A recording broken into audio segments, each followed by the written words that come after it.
Ser podcast.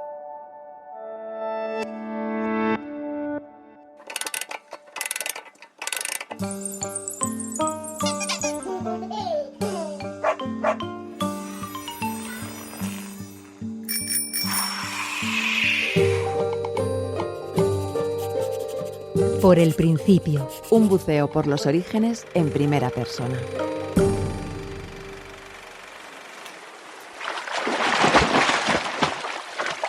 Era horrible, si es que...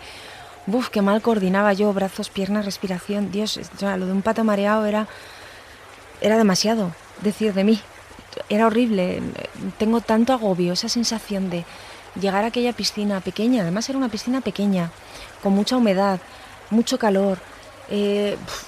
Tengo el recuerdo de siempre tener dolor de cabeza, dolor de tripa, y era todo somatizar el horror que sentía de llegar a aquella piscina y que me metieran al agua y me obligaran a flotar y a nadar y a tirarme de cabeza. No, yo no supe jamás tirarme de cabeza. Horrible.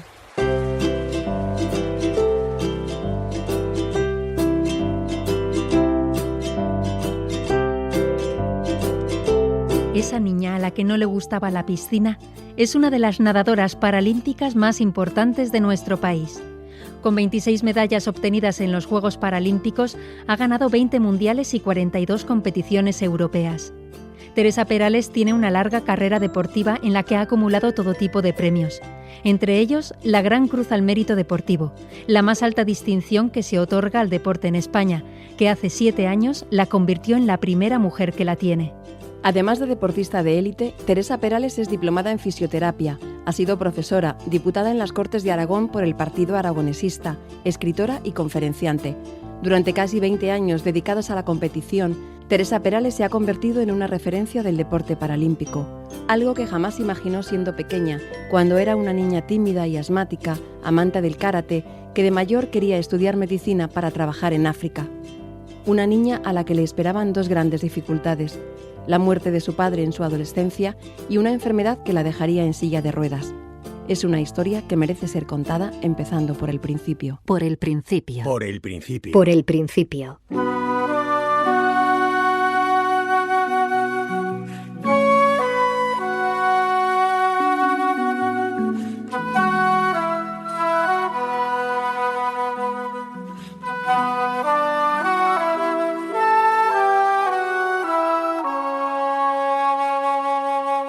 Teresa Perales nació el 29 de diciembre de 1975.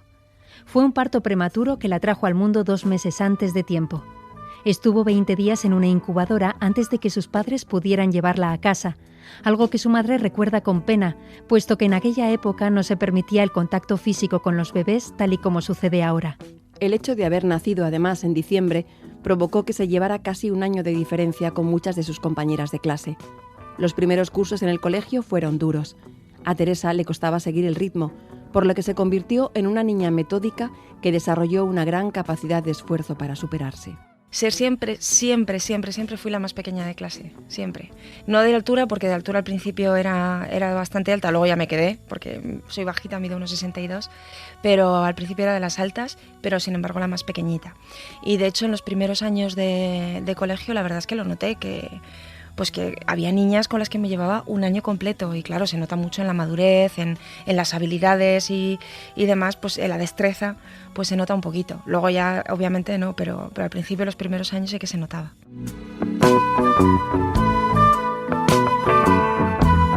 Lo de haber sido sietemesina me obligó a ese método, me obligó a currarme mucho las cosas, porque en el cole, no iba mal, no es que suspendiera, pero era justita. Al principio hasta el BUP. Ya en BUP empecé a sacar buenas notas, pero hasta el BUP iba justita. Entonces yo tenía que trabajar mucho, tenía que estudiar y tenía que prepararme mucho las cosas para llegar a conseguir sacar buena nota.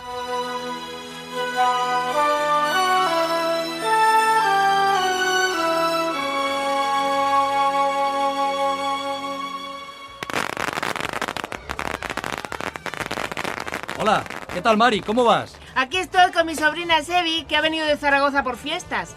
Sebi, este es Luis. Hola. Hola, encantado. ¿Eres de Zaragoza? Sí, nací allí, aunque mis padres son de aquí, del pueblo.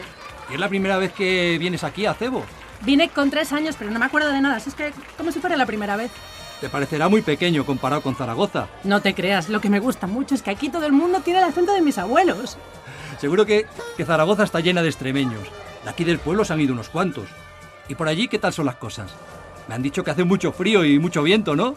Sí, en invierno mucho frío y en verano mucho calor. Aunque peor es lo del cierzo. ¿El cierzo? Sí, el cierzo es como llamamos el viento de allí. Es muy fuerte y muy frío. Pues no apetece mucho irse a vivir allí.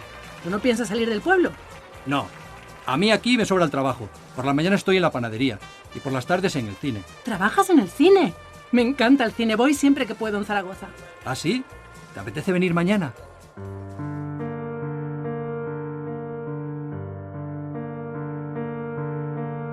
El padre de Teresa, Luis Perales, era de Acebo, un pueblo de la provincia de Cáceres. La madre, Sevi, era originaria del mismo pueblo, pero nació en Zaragoza. Sus padres habían emigrado allí en busca de oportunidades y Sevi no volvió a Acebo hasta que cumplió 14 años. Entonces fueron a visitar a la familia y alguien le presentó a Luis, que tenía 20 años y ya trabajaba en varios negocios.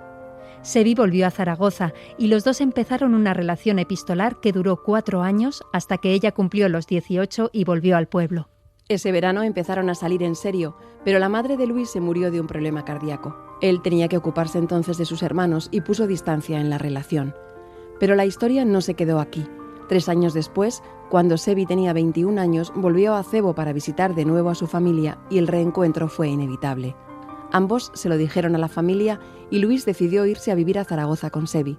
Con 28 años abandonó el pueblo, lo hizo en un 4 latas y con lo puesto, una caja de cartón con una muda limpia y su único traje. Y entonces mi padre se va a Zaragoza con mi madre y muy divertido porque además, bueno, mi madre que no había salido con nadie por lo visto, o sea que era como, o sea, fue un flechazo a primera vista y mi padre se va a Zaragoza y se va, pues bueno, sin conocer la ciudad, sin conocer nada y empieza una nueva vida allí.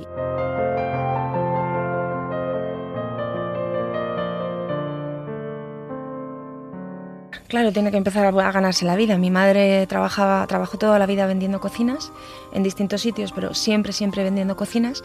Y mi padre, pues claro, no podía ponerse panadería, pues de lo que pudo. Entonces al principio empezó a repartir, luego estuvo trabajando en una empresa, en Pescanova de hecho, en una empresa de ultracongelados, luego tuvo una pequeña empresita, llegaron a tener un bar que luego cerraron y bueno, siempre fue bastante proactivo y nunca nos faltó de nada, la verdad.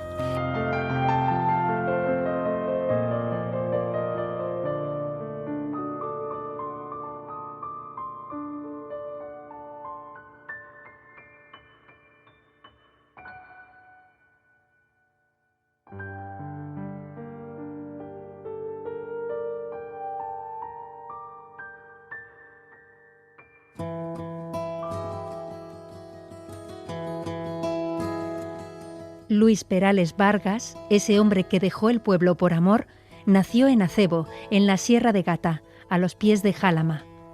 Trabajaba en varias fincas, en la panadería del pueblo y en el cine, una sala de proyección que servía también para organizar pequeños guateques. Era un trabajador incansable, su día a día era una maratón. Se levantaba a las 4 de la mañana para hacer el pan, luego lo repartía por el pueblo durante la mañana. Después de comer, mientras los demás echaban la siesta, él preparaba los pasteles y las pastas, y por la tarde trabajaba en el cine y el guateque. Cuando llegó a Zaragoza tuvo que empezar de cero, pero Luis Perales estaba acostumbrado al trabajo duro. Pues mira, ¿qué te voy a decir? Espera, voy a ver. Pues guapo, fuerte, con unos bíceps. También es verdad que, claro, montaba y desmontaba cosas y cuadrado. O sea, de aspecto, pues un tipo físicamente muy hecho, muy moldeado y muy trabajador, muchísimo. Siempre sonreía, siempre se le quedaba una cara de bobo cada vez que nos miraba a mi madre, a mi hermano o a mí. O sea, si he de describir cómo es la mirada del amor, tengo que hablar de mi padre. Porque eso es la mirada del amor, en todos los sentidos. O sea, era una pasada.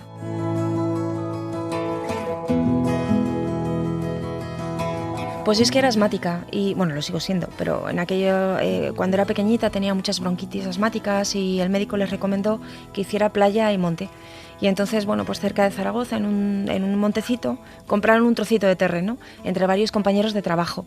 Y a nosotros nos tocó la parte de arriba, lo echaron a sorteo y nos tocó la parte de arriba. Y él, bueno, pues se apañó para construir una pequeña casita con una terracita, con un... Sí, le montó un porche. Teresa, alcánzame el martillo. No lo veo, papá. Lo tienes allí, encima de esa caja. Ah, sí, vale. Luis, cuidado que esa escalera no es muy segura. Sí, tranquila, que aguanta.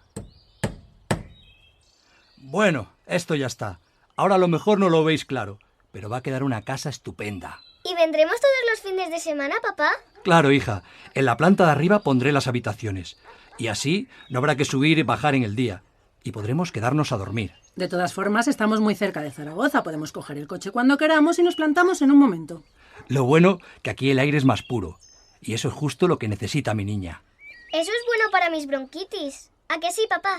Sí, hija. El médico nos dijo que lo mejor para tu asma era hacer salidas al campo. Y que a tu padre todo esto de las construcciones le encanta. Va a quedar una casa preciosa, ya veréis. ¡Qué ganas tengo de verla ya! Y cuando seas mayor y tengas tu propia familia, también podrás venir con tus hijos a pasar los fines de semana. Bueno, para eso quedan todavía muchos años. Los años pasan rápido, ya lo verás. Y tenía allí, recuerdo una de las últimas veces que fuimos, que él ya estaba muy malito y como hablábamos de cuando yo tuviera hijos poder ir allí y que construiría la habitación para el niño arriba o la niña arriba y que me pondría un gimnasio y bueno, como proyectábamos ahí el futuro, que luego bueno, pues nunca fue, pero era bonito pensar en ello.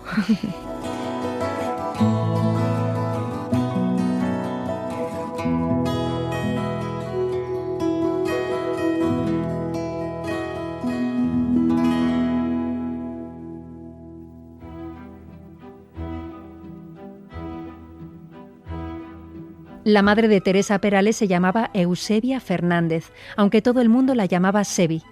Era una mujer alegre y fuerte que no permitía el ambiente derrotista en casa. A pesar de las duras circunstancias que le tocaron vivir, no dejó hueco para la autocompasión y fue el sostén de la familia. Fue una acompañante fundamental en el tránsito que vivió Teresa hacia la vida en silla de ruedas y la mayor fan de su carrera deportiva. Y mi madre muy trabajadora también. Mi madre ha sido siempre mamaleona. O sea, digo, hago y mando y ordeno y hago, ¿sabes? Siempre, siempre. Con mi madre, o sea, no ha cabido nunca el venirse abajo. Siempre ha sido el vamos para arriba y sale todo y ya está. Y cuando murió mi padre, pues imagínate quedarse con una niña de 15 y un niño de 8 y aquí no queda espacio para la tontería y solamente queda tirar adelante. Y mi madre lloraría mucho, la vi llorar, y lloraría mucho más en la soledad. Pero delante de nosotros quedaba el salir para adelante y ya está.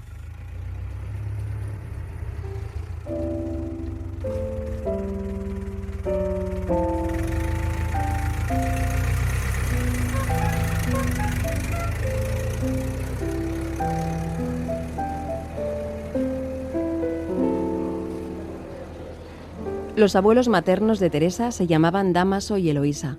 Dámaso era un amante de la poesía, al que le gustaba recitar versos y que tenía un gran sentido del humor. Los dos eran de Acebo, un pueblo de Cáceres, y emigraron a Zaragoza en busca de nuevas oportunidades. Pues la de muchos emigrantes, la de buscar trabajo, buscar una vida mejor. Ya había habido hermanos que se habían ido a Zaragoza y entonces pues un poco seguir esa estela, ¿no? Al final en el pueblo pues era un pueblo, era la época de la posguerra y no había muchas posibilidades, entonces a buscar. Pues mi abuelo y mi abuela, igual que mis tías, vendían mantelerías, juegos de cama, hacían la venta a domicilio y entonces además mi abuela y mi tía Antonia, su hermana, hacían bolillos. Entonces verdaderamente el material que vendían, bueno, hoy en día sería carísimo porque era un material hecho a mano y además muy elaborado y muy bonito. El encaje de bolillos es una técnica textil que consiste en entretejer hilos que están enrollados en bobinas, llamadas bolillos, que así se manejan mejor. Según se va avanzando, el tejido se va sujetando con alfileres clavados en una almohadilla. Tradicionalmente se hacía con lino, seda o lana, y después con algodón, o incluso con hilos de metales preciosos. La técnica se transmitía de madres a hijas.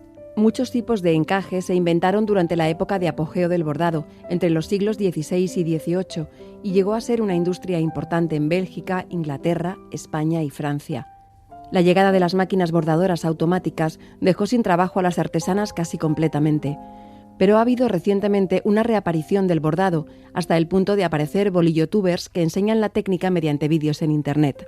En Acebo, como en muchos otros pueblos, las mujeres hacían encaje de bolillos y mantelerías de lagarterana sentadas en verano en las puertas de las casas. Recuerdo entrar al pueblo y ver a un montón de gente que estaba en las bolilleras haciendo ahí con las almohadillas y apoyada la almohadilla en las paredes y haciendo bolillos. Es algo que visualmente es un recuerdo que tengo del pueblo.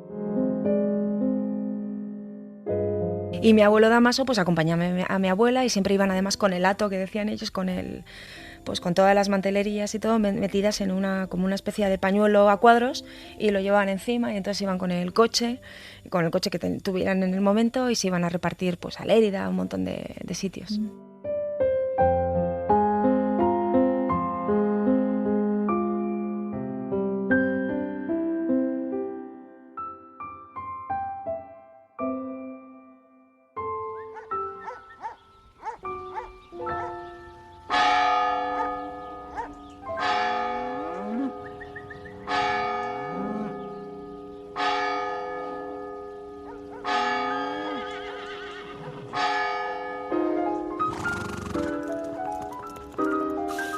Los abuelos paternos de Teresa Perales eran también de Acebo, pero ellos no tuvieron que emigrar.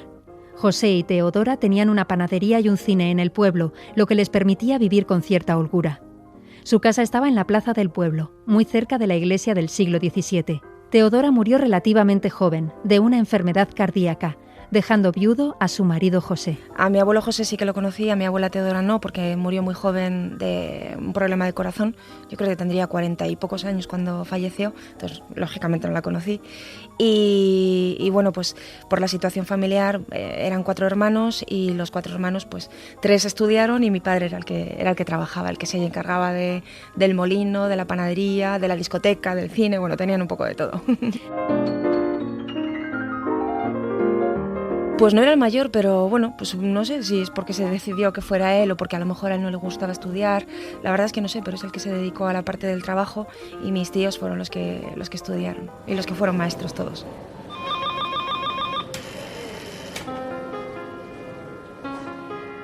Cuando los padres de Teresa se casaron, se fueron a vivir durante un tiempo a casa de los abuelos que se habían instalado en Zaragoza. Necesitaban ahorrar para poder independizarse y cuando al fin pudieron hacerlo, no se mudaron muy lejos. Esa casa de los abuelos de Teresa estaba en la calle Madre Sacramento, cerca de la estación del Portillo de Zaragoza, y fue el centro de la infancia de Teresa. Pasaba las horas jugando en casa de los abuelos o subiendo un piso más arriba donde vivían sus tías. Hasta los 7 años, cuando nació su hermano David, Teresa disfrutó de los privilegios de ser hija única y además la primera de la familia. Vivía en Zaragoza, mi abuelo Damaso y mi abuela Eloísa, y bueno, me he criado con ellos y con sus hermanas, con la hermana de mi abuela y con la hermana de mi abuelo, porque las 2 hermanas vivían en el 6º y mis abuelos vivían en el 5º. Entonces yo me pasaba los viernes, sábados y domingos subiendo y bajando y de hecho me gustaba mucho dormir en casa de mis tías. O sea, mi recuerdo es ver el 1, 2, 3 los viernes por la tarde, siempre, siempre en casa de mis tías. Buenas noches, muy buenas noches. Buenas noches y muchas gracias. Hagan juego, señores, porque va a dar comienzo el 1, 2, 3 y el tema de hoy es Montecarlo, años 20. La vuelta de ustedes, el debut del Antichollo. ¿Hay alguna otra novedad? Bueno, salvo que se ha cortado usted el pelo, me parece que no, ¿verdad? No hay ninguna novedad. Y mi abuelo era súper divertido, le gustaba muchísimo leer, provocaba que, o sea, me incitaba a que yo también leyera, le gustaba mucho además la poesía y recuerdo, bueno, tengo de hecho un libro guardado de poesía de Luisa Durán que, bueno, y me hizo aprender algunas poesías y que yo luego las tenía que recitar, como era la hija única, nieta única, sobrina única, hasta que llegaron mi hermano y mi prima, pues yo era la que divertía, la que distraía a toda la familia y entonces tenía que recitar alguna poesía. Pues eso, por en las noches de Navidad y tal. Pa'l pueblo d'ambos nos fuimos, qué noche harta de niebla.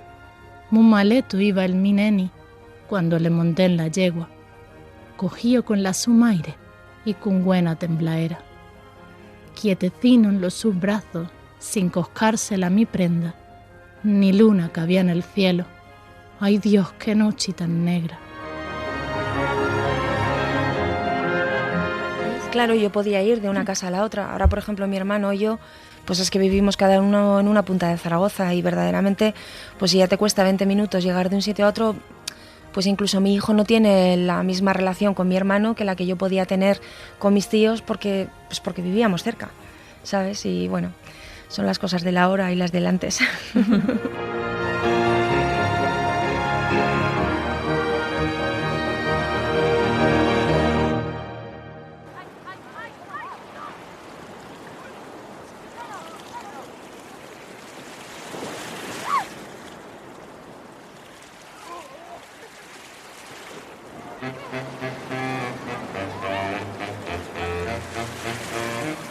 Otras figuras esenciales en la infancia de Teresa fueron sus tías abuelas, Martina y Antonia, a la que cariñosamente llamaban Tonica. Las dos mujeres vivían juntas en el mismo edificio que los abuelos y curiosamente eran cuñadas entre ellas. Es decir, Tonica era la hermana de la abuela Eloísa y Martina la hermana del abuelo Dámaso.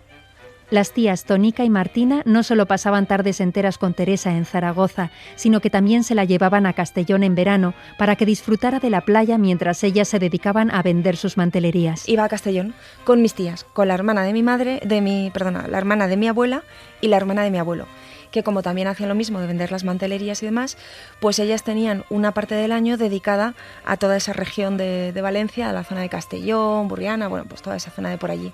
Entonces tenían ya sus clientes y clientas habituales y me llevaban y les acompañaba a las masías y a vender a las clientas y siempre me regalaban pues alguna galletita y yo me lo pasaba muy bien. La verdad es que disfrutaba muchísimo. Hola, buenos días, ¿se puede? Antonia, ¿qué tal? No te veía desde el año pasado. ¿Y Martina también está por aquí? Sí, se ha quedado hoy en casa, que anda un poco acatarrada, y yo me he traído a mi sobrina Teresa. No sé si la conoces. ¡Ay, sí! La trajiste el año pasado. Hola, guapa, ¿qué tal estás? Hola. Uy, pero ¿cómo has crecido? ¿Qué vienes? ¿A acompañar a tus tías? Sí, y así voy a la playa, que en Zaragoza no hay. ¿Y te gusta la playa? Sí, mucho, aunque siempre me quemo. Pobrecilla, lleva la espalda chamuscada. Ahora se tiene que bañar con camiseta hasta que mejore. Por las noches me echan aftersun. Nada, eso, en 4 días lo tienes curado. Este año traigo unos manteles muy bonitos. ¿Quieres verlos? Sí, enséñame a ver qué tienes. El año pasado se vendió muy bien ese juego de servilletas con bordados rojos, el que me dejaste. Sí. De esos ya no tengo, pero mira estos, qué bonitos. A ver... Esta verde me gusta. Esa es muy vistosa. Y mira esta. Tiene un trabajo muy fino. Ay, sí, es muy bonita, sí. Si te cojo de los dos me haces precio, ¿verdad? Claro que sí. Échale un vistazo a todo, que te va a gustar.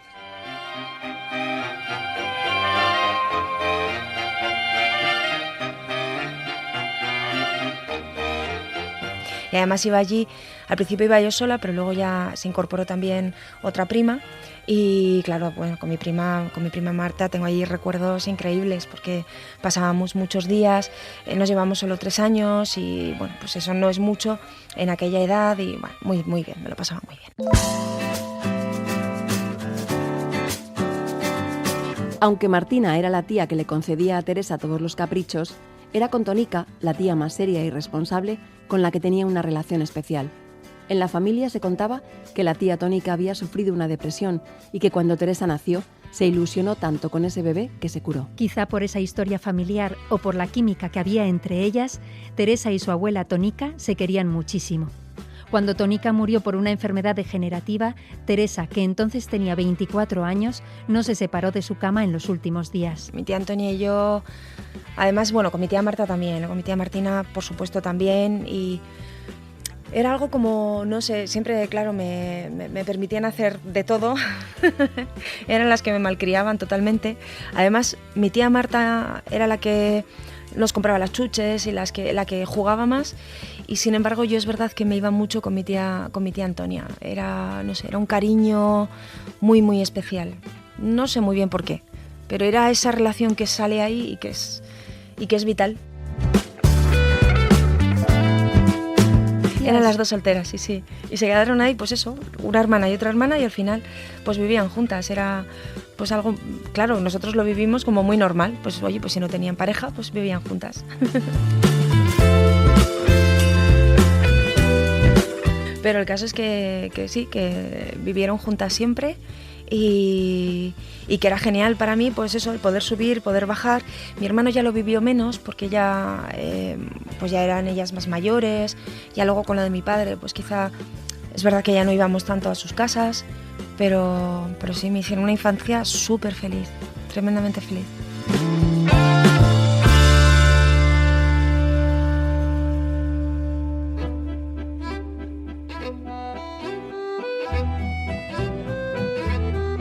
Cuando Teresa tenía 7 años, nació su hermano David, lo que supuso un cambio en la organización familiar. Su madre, Sebi, dejó el trabajo que tenía vendiendo cocinas y se quedó a trabajar en casa. Para Teresa se acabaron las niñeras y también tuvo que dejar de pasar tanto tiempo en casa de sus abuelos y de sus tías. Buah, fue increíble tener a mi hermano porque nos llevamos súper bien. La verdad es que, bueno, pues por toda la historia familiar, pues hemos estado siempre muy apegados, por cómo somos además los dos de cariñosos y de roceros, pues obviamente nos llevamos genial.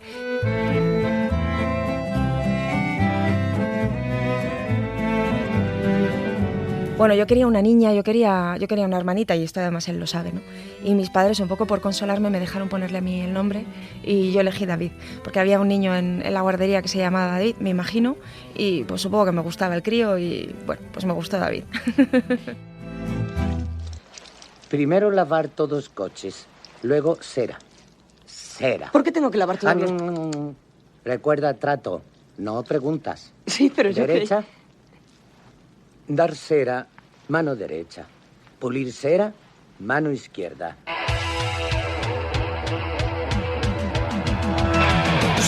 Karate Kid fue una película de 1984 que se convirtió en icono para el público adolescente de la época. Su director fue John Avildsen, que se consagró con Rocky, por la que obtuvo el Oscar al mejor director. Karate Kid contaba la historia de un chico que se muda a Los Ángeles por el trabajo de su madre y se encuentra con el acoso de unos compañeros que hacen karate, hasta que en su vida se cruza el misterioso señor Miyagi, un inmigrante japonés que se convierte en su maestro y le enseña artes marciales. Karate Kid se convirtió en un fenómeno que ha acompañado a varias generaciones, con una serie de películas, otra de dibujos animados, videojuegos y un montón de merchandising. Su estela sigue hasta nuestros días, con una última secuela el año pasado, una serie web llamada Cobra Kai, que ha arrasado en YouTube con 50 millones de visualizaciones. Yo era karateca, sí, me gustaba muchísimo, pues lo de Daniel San, pulir cera, dar cera, pulir cera, y el señor Miyagi me gustó un montón. Yo creo que fui antes karateca que la película, pero me encantaba, o sea, ¿sabes? Esa sensación de... Además yo era muy elástica, entonces dar las patadas pues se me daba muy bien, ¿no? El Mawashi-geri, Yoko-geri, en fin, todo esto se me daba muy bien. Y lo que pasa es que tenía un problema, y es que el kumite me daba mucho apuro, lo que era el combate. Porque de hecho a una niña sin querer se fracturó 3 dedos, el tercero, cuarto y quinto dedo de la mano, no sé cuál, pero se los fracturó en un blocaje a mi pierna. Y en ese momento ya dije, yo no puedo competir, o sea, yo no puedo hacer combates, no puedo. Me daba muchísimo palo hacerle daño a alguien y entonces ya solamente hacía katas.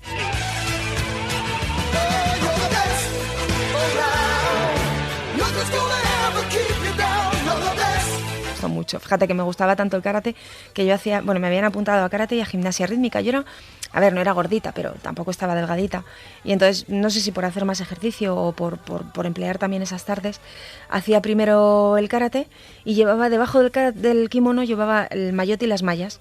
Entonces luego me quitaba el kimono y me iba a la clase de la más fina, que era la de gimnasia rítmica.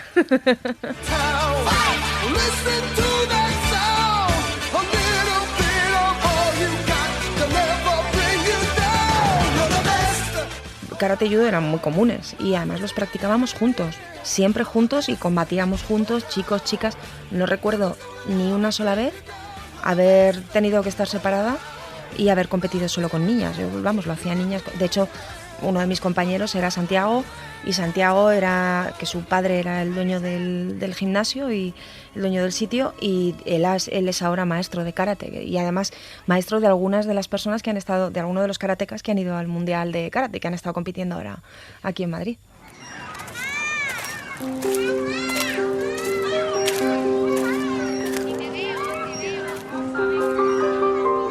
Cuando tenía 15 años, Teresa vivió el primer gran golpe de su vida.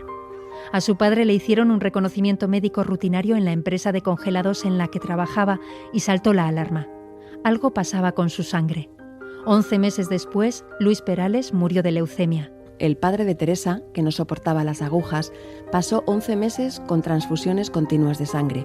Primero tenían que hacérselas cada 15 o 20 días y al final las transfusiones eran diarias. A ver, siempre es dura la muerte de un padre, pero en una edad así se vive como mucho más intenso porque primero tienes muchas dudas sobre ti mismo. Es una época, la adolescencia, en la que no te encuentras ni te entiendes, ni entiendes al mundo, y si además el mundo te ofrece una dificultad tan grande que no tiene vuelta atrás como es la pérdida de un padre, pues te desubica completamente. Además, bueno, mi madre es muy cariñosa, pero mi padre era mucho más. Entonces, de repente se me había escapado pues esa persona a la que yo estaba todo el día amarrada como si fuera un mono. O sea, yo entraba a mi padre por la puerta y no me soltaba de él, porque estaba todo el día dándole besos, abrazos y claro, pues dejó de venir a casa, dejó de estar. Vivimos una enfermedad muy, muy dura, porque bueno, pues él tuvo leucemia y con muchas transfusiones. Él además, con todo lo fuerte que era y todo lo valiente que era, pues era un poco caguetas para las agujas, y le fue a tocar justo una enfermedad que era todo el día con transfusiones de sangre y todo el día amorrado a goteros. Entonces se hizo muy duro. Bueno, él ahí me demostró de todas formas que, jolín, lo que es la entereza de no quejarte por tus hijos, porque es que no le recuerdo quejarse de verdad, ¿sabes? De decir, ay, y dolor tenía, bueno, a rabiar, porque de hecho el bazo estaba a punto de reventarle, que eso tiene que ser horroroso. Y no le escuché quejarse ni nada. Y luego, claro, cuando murió, pues yo viví el mame conmigo, protagonista del drama, fui súper egoísta, solo pensaba en mí, en todo caso en mi hermano. Fui muy egoísta con mi madre, de no pensar mucho en que al final mi madre se quedó viuda con 40 años. 40, 41, es que yo ahora tengo 42, o sea, es que es increíble. Y no racionalizar en aquel momento la situación y no darme cuenta de decirle, mamá, que te ayudo. No, pues le ayudaba así con mi hermano, que enseguida lo cogí, le dije, tú no te preocupes, y me lo ponía encima y todos los días. Pero con mi madre no, pobrecita. Ella dice que lo exagero, pero yo lo recuerdo como muy egoísta, por mi parte. Pues que mi padre no pudo elegir estar o no estar, porque bueno, la enfermedad se lo llevó, pero él habría querido estar aquí. Pero poco a poco me di cuenta de que yo tenía que hacer algo con mi vida y que no podía seguir viviendo en ese pozo de tristeza y de depresión, y que tenía que tirar para adelante y que tenía que elegir qué hacer con cada segundo de mi vida. Y entonces, pues afortunadamente la decisión fue muy en positivo. Y bueno, aunque la vida te piensas que te da un traspié y se acabó, pues no, a veces te da muchos, te ofrece retos, pero como ya has aprendido con el primero a superarlo, bueno, pues el siguiente lo ves de una manera un poco más suave. Y cuando me quedé en silla de ruedas, pues supongo que por eso lo vi un poquito más suave, porque dije, bueno, no es para tanto, estoy viva, no me voy a morir, que esto es importante, por esto al menos no me voy a morir. Y bueno, pues pase lo que pase y me quede como me quede, voy a poder seguir haciendo cosas, aunque sea de una manera diferente, ¿no?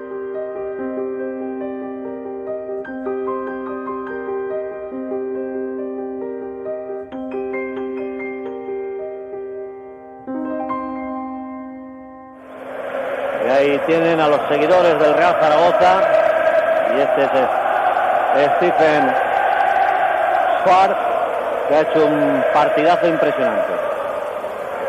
No llegó Poyet, Linigan, el balón para Najin, y Najin lo que ha intentado es tira Siman, ¡gol!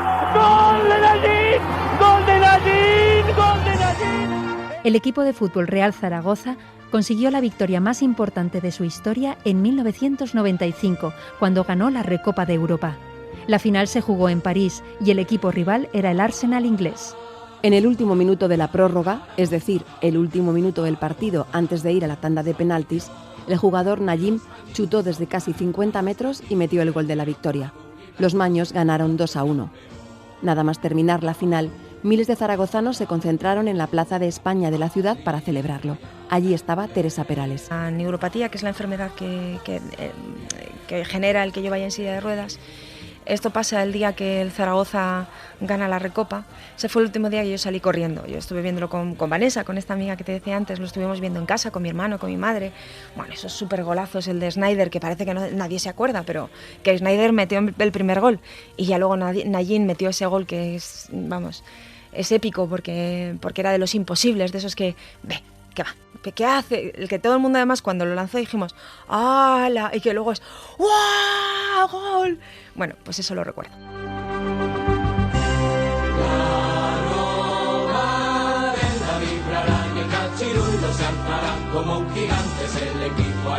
Y salimos corriendo a celebrarlo a la Plaza de España en Zaragoza y ya luego al volver dije ¡buah!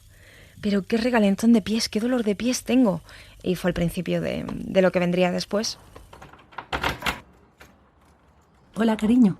No hagas ruido, que está tu hermano dormido. ¿Qué tal lo habéis pasado? Muy bien. Había muchísima gente. Lo he visto por la tele. Madre mía, estaba todo Zaragoza. ¿Qué te pasa? Me duelen mucho los pies. ¿Dónde? Justo aquí. Ven, siéntate, que te dé un masaje. ¡Ay! ¿Dónde te duele? ¿Aquí? Por todas partes, todo el pie. Son como calambres.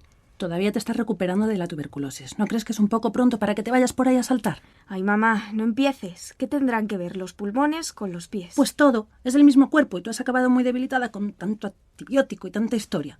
Lo primero que tienes que hacer es comer bien y coger peso, mi vida. ¿Esto te alivia? No mucho, la verdad. Espera, que te voy a poner un cubo con hielos. ¿Qué se cuenta Vanessa? Pues estaba feliz, como todo el mundo.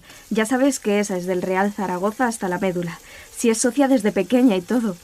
Sus padres también son del Zaragoza, ¿no? Y su abuelo. Estaba hoy presumiendo que era la tercera generación forofa del Zaragoza. Estarán todos felices, claro.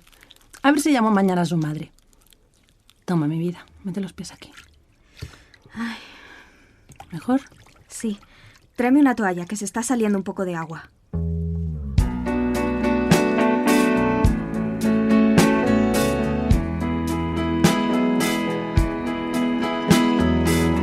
Lo que ocurrió aquella noche de celebración fue el segundo aviso de que sufría una neuropatía, una enfermedad del sistema nervioso.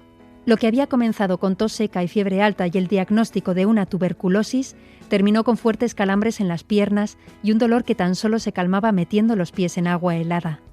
Teresa fue perdiendo la sensibilidad poco a poco. Primero usaba muletas hasta que ya casi iba arrastrando los pies. La primera silla que utilizó se la prestó una vecina. Un armatoste un poco viejo que pesaba mucho, pero que le sirvió para romper el hielo con la calle, con la gente y con ella misma. Cuando vio que la silla iba a ser su compañera de viaje, le planteó a su madre ir a comprar una, y así lo hicieron. Fueron a una ortopedia y Teresa eligió una silla de ruedas roja. Fue el comienzo de una nueva etapa en su vida llena de retos y aprendizajes. Mi madre llegó a pensar que la tristeza me llevó a esto también, pero la verdad es que no, o sea, son enfermedades que ya están de base, que llega un momento en que despuntan y ya está, y que uno nunca sabe ni cuándo ni por qué, y que además no le podemos dar vueltas. Es que no hay que darle vueltas a las cosas que no dependen de ti, ¿sabes? Pues ya está, pues pasó y lo único que hay que hacer es, pasa, pues tienes dos opciones. Una, quedarte mirándote el ombligo, y yo ya tenía experiencia de eso y es muy aburrido y no te lleva a ningún lado. Y el mundo sigue, aunque no formes parte de él. Y entonces no vale la pena. Y luego tienes la otra opción, que es la de seguir adelante y ver qué es lo que puedes hacer, aunque tengas dificultades, aunque la gente se empeñe, porque lo viví, hombre, al final pues no es bonito quedarte en silla de ruedas, conlleva muchas cosas que desplazarte en silla de ruedas, conlleva aprender a reconocer tu cuerpo, aprender a mover tu cuerpo de una forma distinta, conlleva que tu cerebro se desconecta de una parte de tu cuerpo y te olvidas de él y de repente tus brazos empiezan a hacer gestos que no son naturales, como es recoger tus piernas para pasarte de la cama a la silla, por ejemplo, o para, no sé, pues cruzar las piernas como las he cruzado ahora, que lo hago con las manos.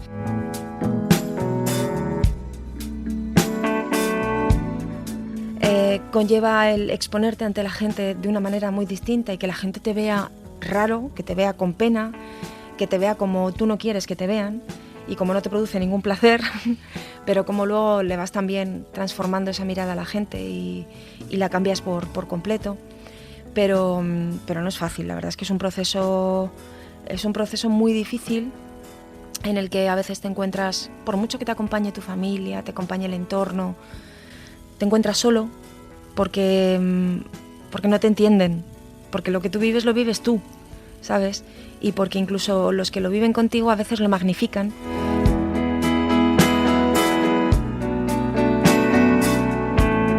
Siempre digo, y me gusta lanzar un mensaje a los papás que tienen niños con discapacidad, que lo viven más difícil los padres que los niños, porque los niños ya saben hasta dónde llegan, ya saben cómo está su cuerpo, ya saben cuál es el dolor, ya saben lo que sienten, pero los padres que intentamos proteger mucho más allá, pues claro, lo hacemos todo más grande, sin querer, porque es el amor el que nos lleva a ello, ¿eh? Y no es malo además.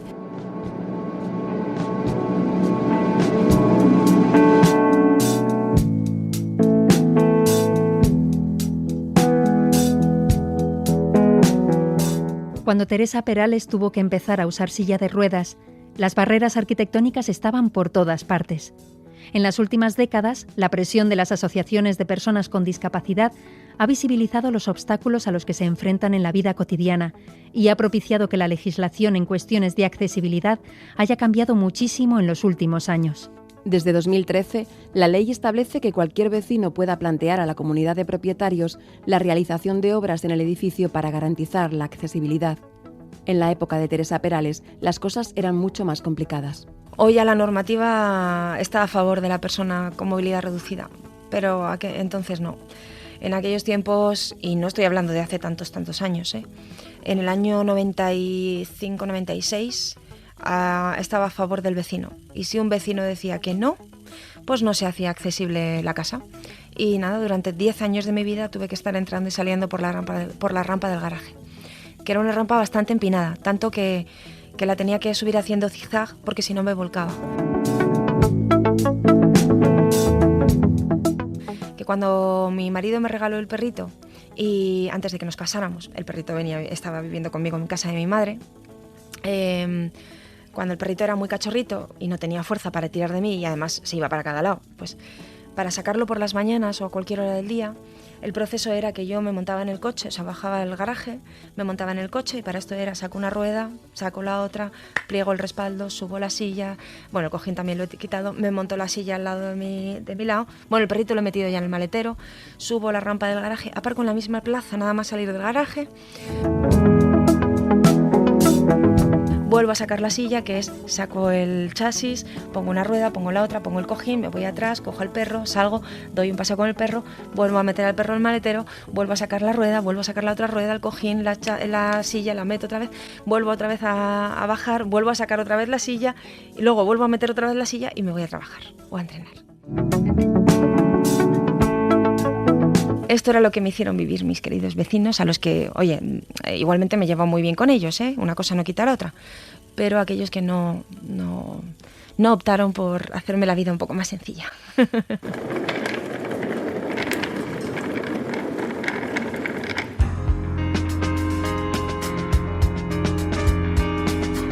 Durante un tiempo, la vida de Teresa se limitaba a ir y volver del hospital para hacer rehabilitación. Allí conoció a su fisioterapeuta, Ángel Abad, que le transmitió el amor por la profesión y fue el causante de que dejara de estudiar Ciencias de la Educación y se matriculara en Ciencias de la Salud para hacer fisioterapia. Teresa entregó la solicitud justo antes de irse de vacaciones a Salou, en la provincia de Tarragona. Corría el verano de 1996 y Teresa iba a hacer un descubrimiento que cambió su vida, la piscina. Y alquilamos un apartamento. Había una piscina pequeñita, yo pasaba mucho calor, porque soy morenita, pero igualmente me quemo. Y mi madre decidió que para que yo me pudiera meter a la piscina, como no sabía nadar, no movía las piernas, estaba súper flaca, yo pesaría unos 42 kilos entonces, que es súper delgada, y me compré un chaleco salvavidas. Y así empecé, pues con un chalequito salvavidas, naranja, verde fosforito, un silbato y para un lado y otro de la piscina, con mi madre, con mi tío y con mi hermano, uno a cada lado, por si me pasaba algo. Teresa, ven a la piscina que el agua está buenísima. Luego, mamá. ¿No tienes calor? Sí, mucho, pero con el chaleco salvavidas no puedo nadar. Me tiene que sujetar David y el tío Javier. Yo sola no puedo. Pruébalo otra vez, por lo menos entrar y salir, y así te refrescas. Es que me pesan mucho las piernas y me tiran para abajo. No sé cómo hacerlo. Me gusta mucho estar en el agua. Si pudiera quitarme el chaleco, sería mejor. Mira qué bueno está. ¡Ay, mamá, que me mojas! ¡Qué fresquita! La estoy convenciendo para que se meta en el agua. Está asada con este calor. Es que no sé nadar bien. Voy como un perrito. Solo lo has probado una vez y además están tu hermano y tu tío para sujetarte. Pues eso, no quiero tenerlos ahí todo el rato pendientes. Pero si para eso están. Y ellos encantados de poder ayudarte. Si quieres, cuando volvamos a Zaragoza, te apuntas a natación. Creo que en el pabellón ese que está en Camino de las Torres dan clases. Tengo muy mal recuerdo yo de esas clases. Allí hay clases de natación adaptada. Creo que sí, pero lo podemos mirar.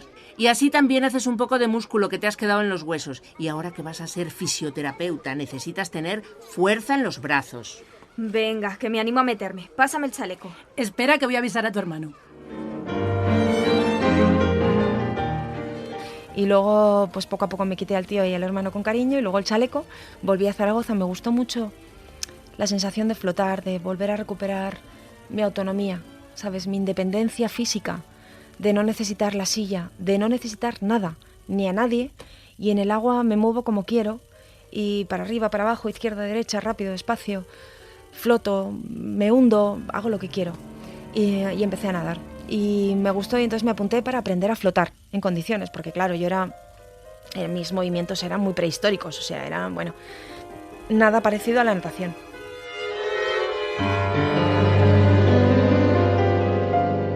Entonces llegué a la piscina, me vio el entrenador, bueno, un monitor, Javi me dijo que si sabía nadar, pues no tenía ni idea yo, y como además me habían dicho que no era lo mío, yo le dije que no, que rotundamente no.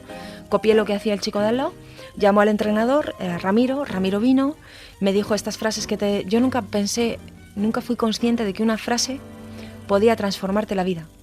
Y sí, esa frase me transformó la vida sin querer, porque él lo dijo sin querer, pero para mí fue muy importante y me dijo: Teresa, eres un diamante en bruto que tenemos que pulir.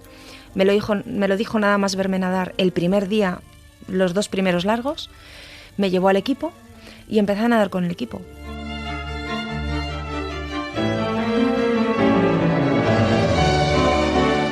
Y sin querer, pues el cronómetro cada vez iba más rápido, y además he de reconocer que tengo cierto orgullo. Y ahí surgió esa parte de ambición que nunca había tenido, porque siempre fui súper tímida.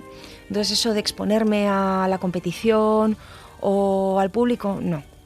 Y sin embargo, creció en mí una semillita de competitividad que antes no había tenido, de ambición que antes no había tenido y de orgullo más del que había tenido hasta entonces. Se juntó todo y fue un cóctel molotov estupendo que me ha traído pues hasta ahora.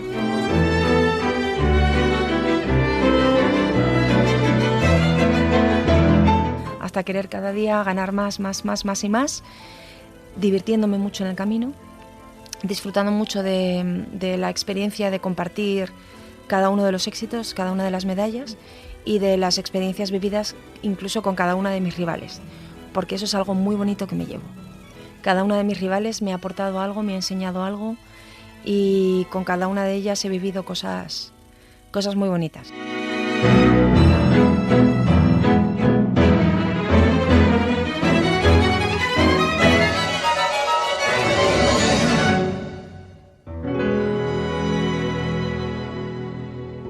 I promise that we shall officiate the Paralympic Games with complete impartiality, respecting and abiding by the rules which govern. Ir a los Juegos Olímpicos era lo que más deseaba Teresa en el mundo, así que hizo todos los esfuerzos posibles para conseguirlo.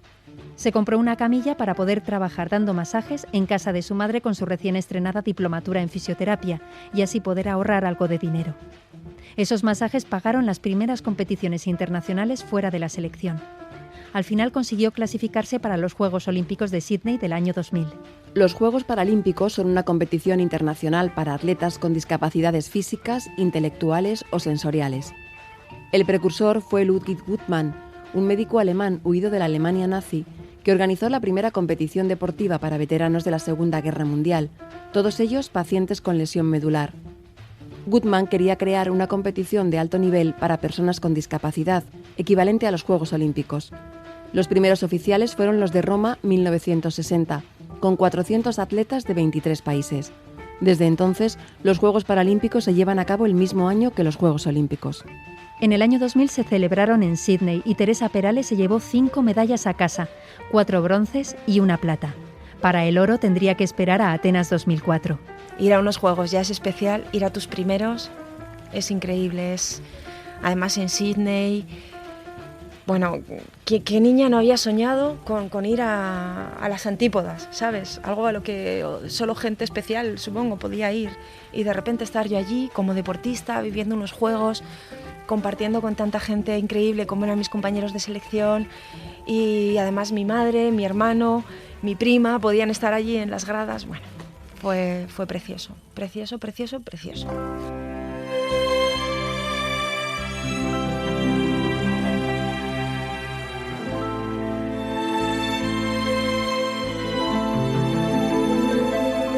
A Sydney 2000 le siguieron 4 Juegos Paralímpicos más, los últimos, los de Río de Janeiro 2016, en los que Teresa Perales consiguió una medalla de oro en los 50 metros espalda y 3 medallas de plata. A estas marcas se suman las de los Campeonatos del Mundo, donde Perales ha acumulado 20 medallas en 18 años, las 3 últimas en Ciudad de México en 2017. Además de su carrera como deportista de élite, Teresa Perales imparte conferencias y es coach personal y deportivo.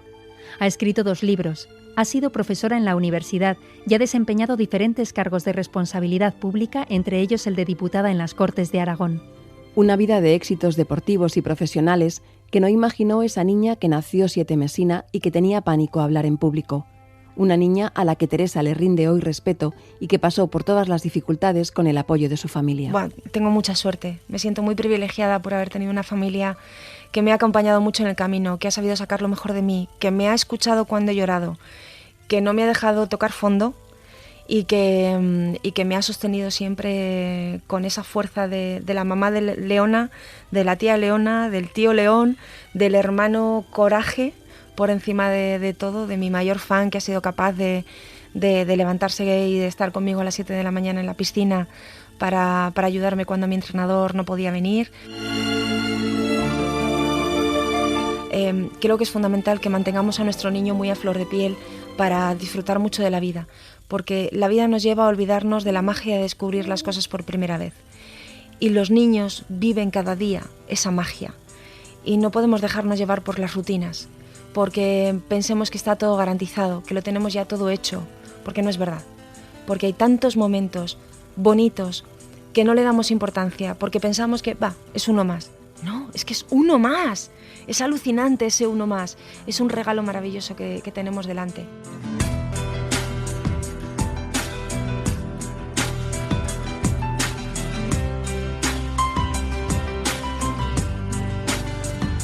Por el principio, Teresa Perales. Dirección, realización, guión, montaje y locuciones, Toña Medina y Ángeles Oliva. Producción, Matilde Suárez Quintero. Técnico de grabación, Enrique Hernández. Interpretación, Eli Zapata, Rafa Paradelo, Chupi Llorente, María del Río y Margarita Lascoiti, con la colaboración especial de Lucía Pérez y Elia Maqueda.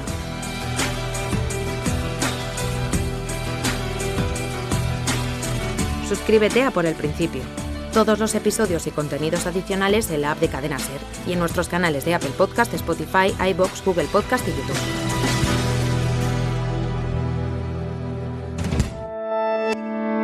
Cadena Ser. La radio.